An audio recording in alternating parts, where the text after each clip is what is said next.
Oi pessoal, eu sou Juliana e hoje a gente vai conversar sobre as minhas leituras recentes. Eu li excelentes livros nesses últimos dias. Vou começar falando aqui sobre o grande Os Irmãos Karamazov, de Dostoiévski. Essa aqui foi a última obra de Dostoiévski, foi publicada em 1880. Eu fiz um vídeo só para esse livro, então vão lá assistir depois. Neste vídeo não tem spoilers, tá? Podem assistir tranquilamente.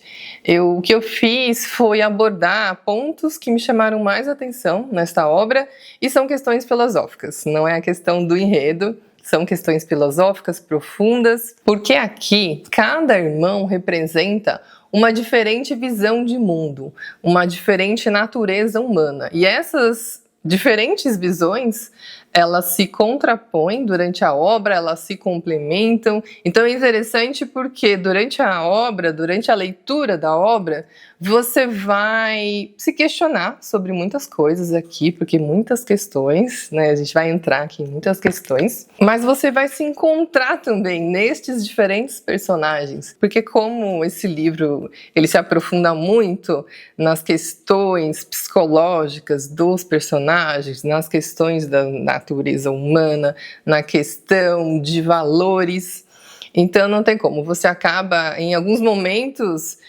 se encontrando mais em determinados personagens, em alguns outros momentos você vai se identificar mais com outros personagens, concordando mais com um ou mais com o outro, querendo ser mais parecido com um ou com o outro, encontrando diferentes maneiras de ver a vida, de viver a vida e crenças. E a grande questão aqui na obra é o conflito entre a fé e a razão. Aqui nós vamos encontrar muitos questionamentos sobre Deus, se Deus existe ou não existe, sobre livre-arbítrio, sobre consequências das decisões que o homem toma, sobre sofrimento humano, inclusive nos inocentes, nas crianças, porque a inteligência humana é tão limitada que não consegue, então, entender essa grandiosidade que é Deus. Então, se Deus não existe, tudo é permitido? Me perguntaram sobre essa edição aqui, essa edição é da 34,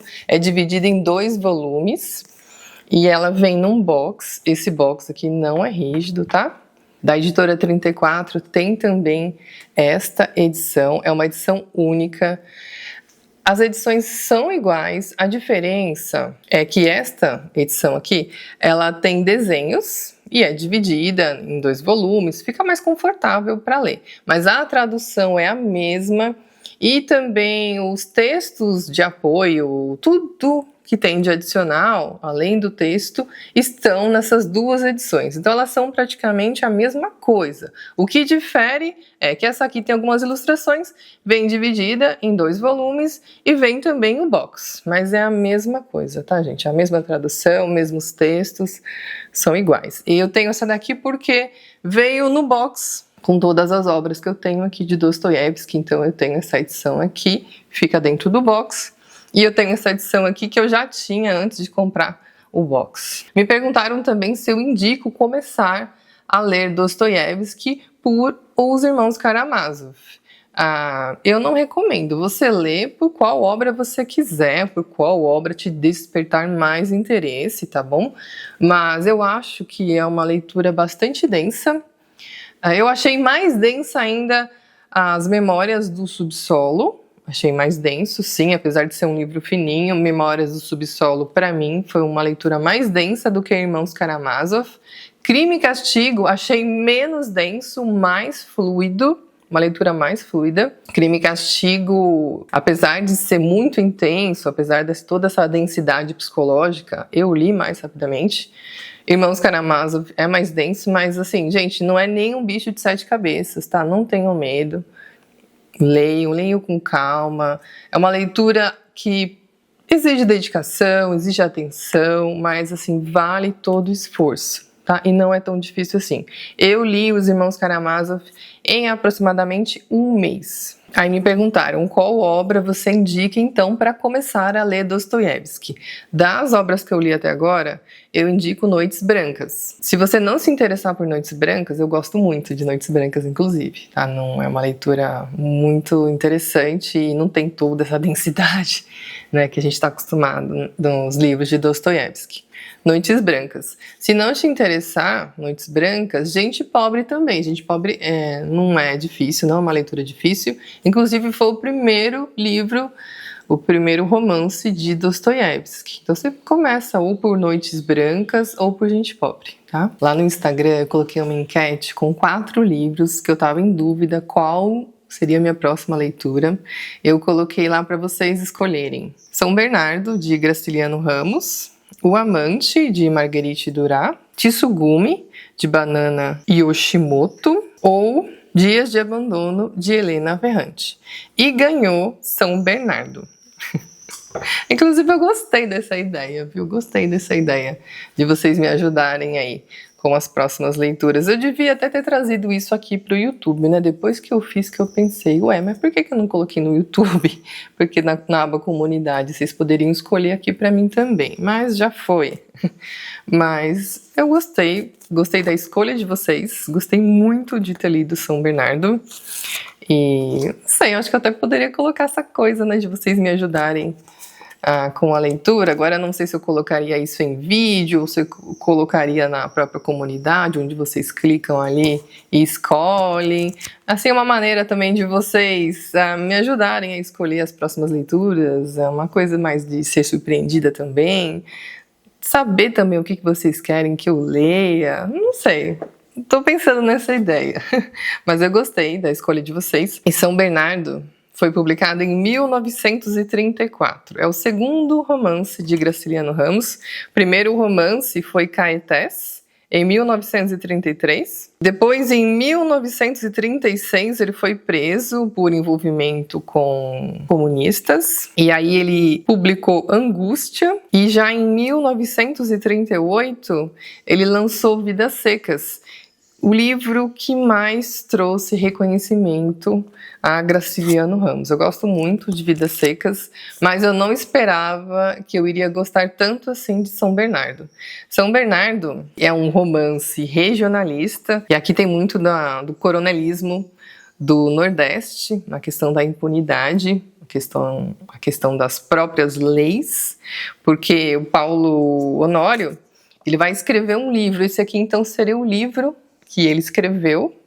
Então aqui o narrador, ele não é confiável, então ele vai contar os fatos aqui segundo a sua própria versão. Paulo Honório não conheceu seus pais, foi uma criança muito pobre. Aos 18 anos ele foi preso, e lá na prisão que ele foi aprender a ler. Então você vê uma pessoa muito pobre, sem família, sem educação, mas ele vai conquistar sim a sua propriedade, ele vai crescer na vida, e aí você vai ver ali o coronelismo. Esse livro aqui ele é cheio de expressões regionais, e essas expressões, algumas nós não conhecemos, mas dá para entender o conteúdo. Você pode também pesquisar no Google, mas não traz dificuldade. É um livro, eu achei fácil, tá? De leitura fácil, de leitura fluida, inclusive até instigante. Porque você lendo as coisas aqui na visão de Paulo Honório, você quer saber mais.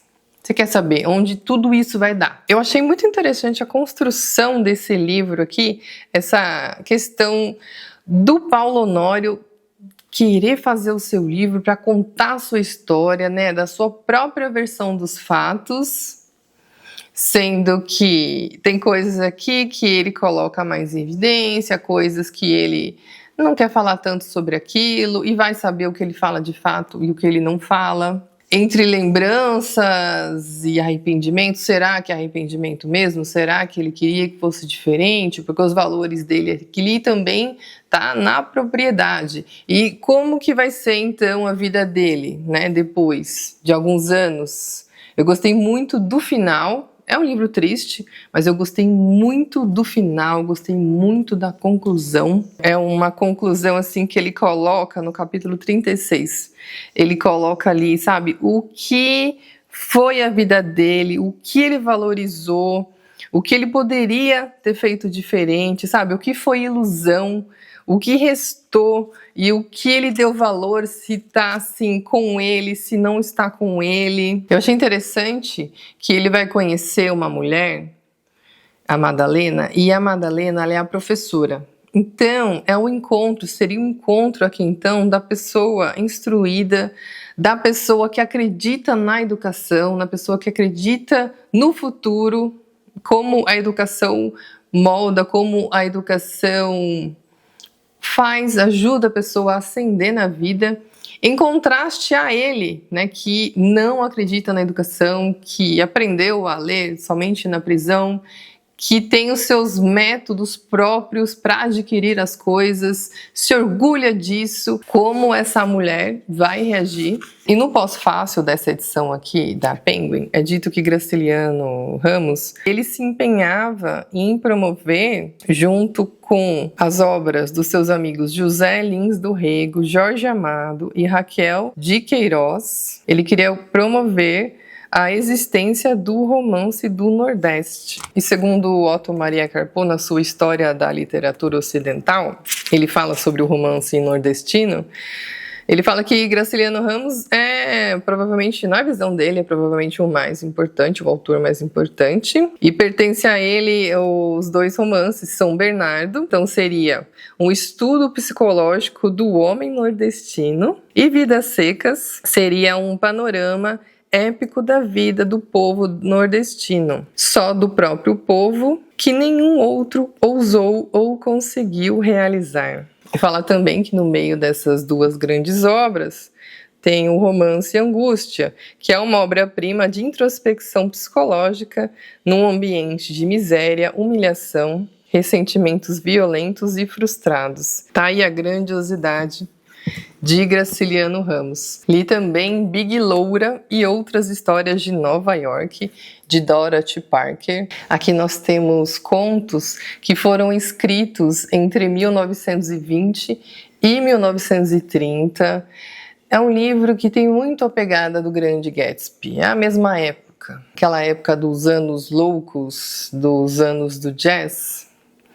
Então é uma visão feminina destes valores, esses valores que são muito na beleza, na juventude, na bebida, na glamourização das festas, das bebidas, dos eventos, como se o mais importante da vida estivesse nisso. E a Dorothy Parker, ela tem uma maneira assim deliciosa de escrever. Ela usa assim de uma ironia, é um humor, mas um humor amargo. As histórias aqui são muito regadas a álcool, a relacionamentos vazios, a festas. E os contos que eu mais gostei foi eu gostei de todos, mas o que eu mais gostei, o que mais me chamaram a atenção foi Você Estava Ótimo, que inclusive fala sobre a bebida. Big Loura é o principal, né?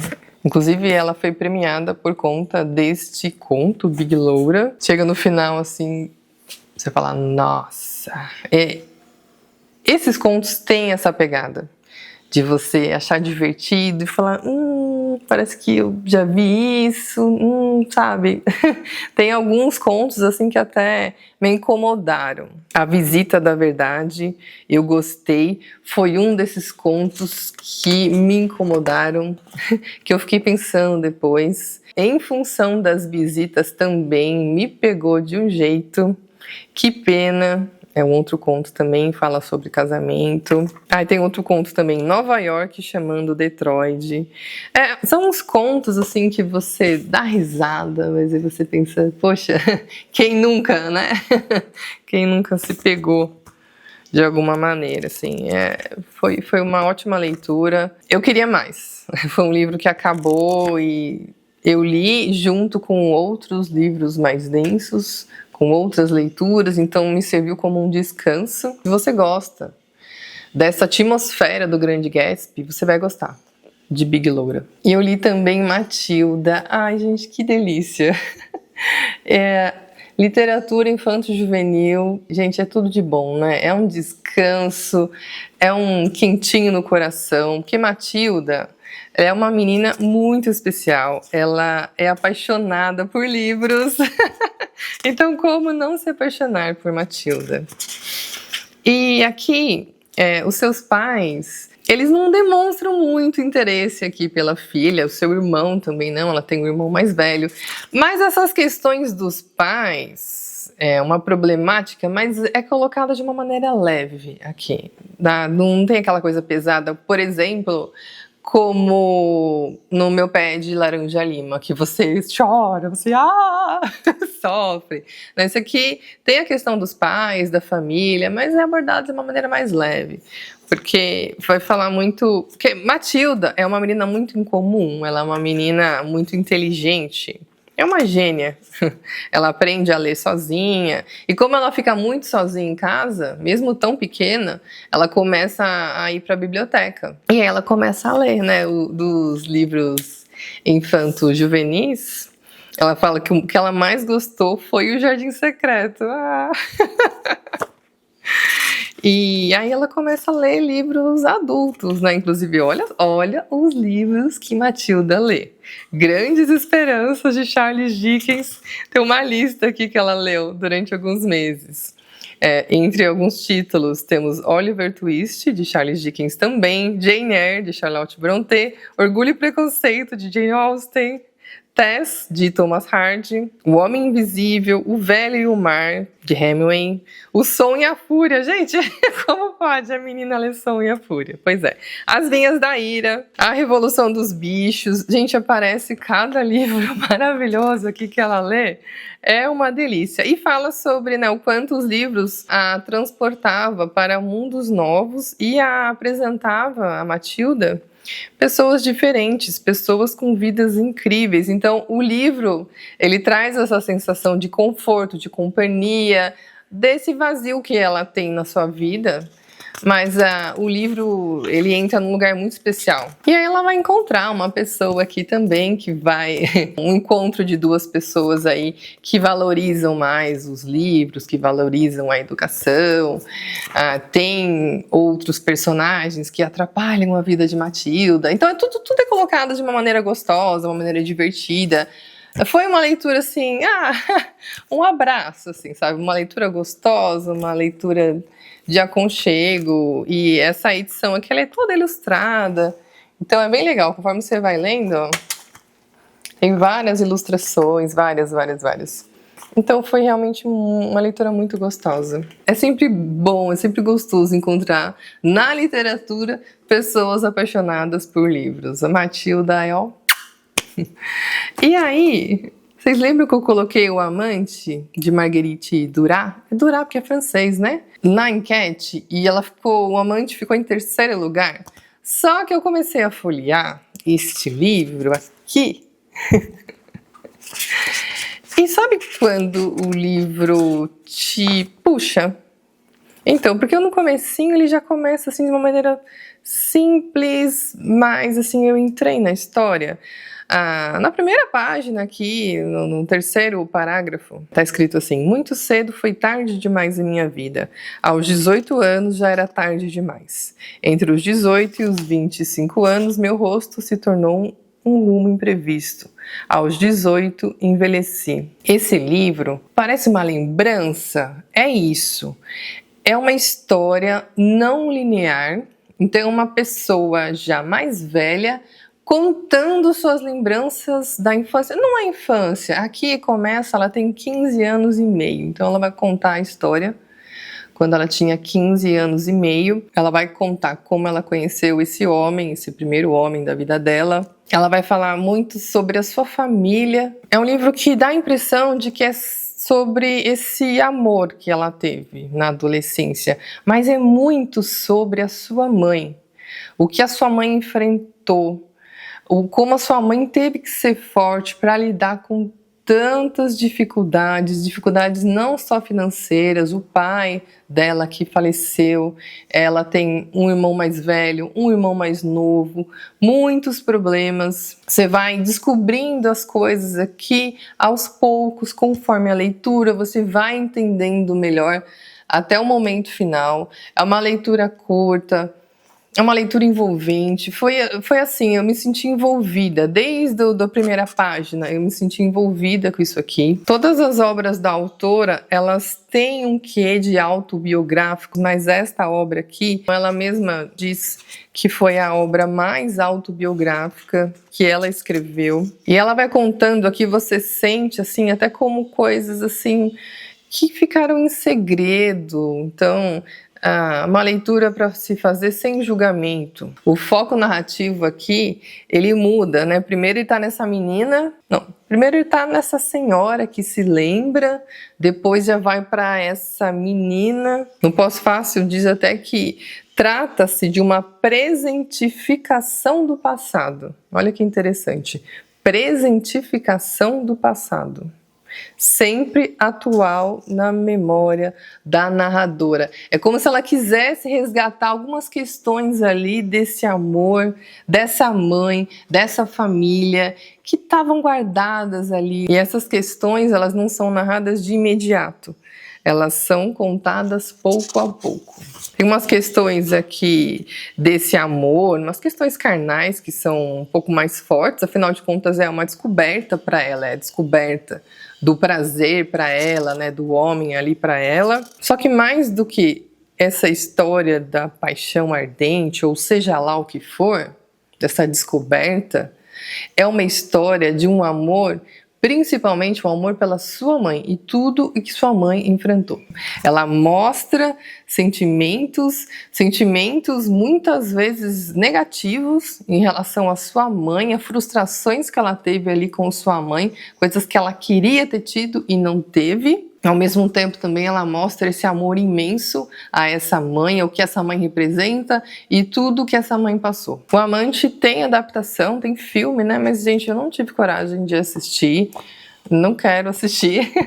Eu prefiro ficar com a imagem que eu tenho aqui do livro, porque quando a gente assiste um filme, muitas vezes o filme ele acaba valorizando questões que você percebe que no livro não foram tão valorizadas assim, até por questão de audiência, de pegar, né, de prender ali a questão do vídeo, do filme.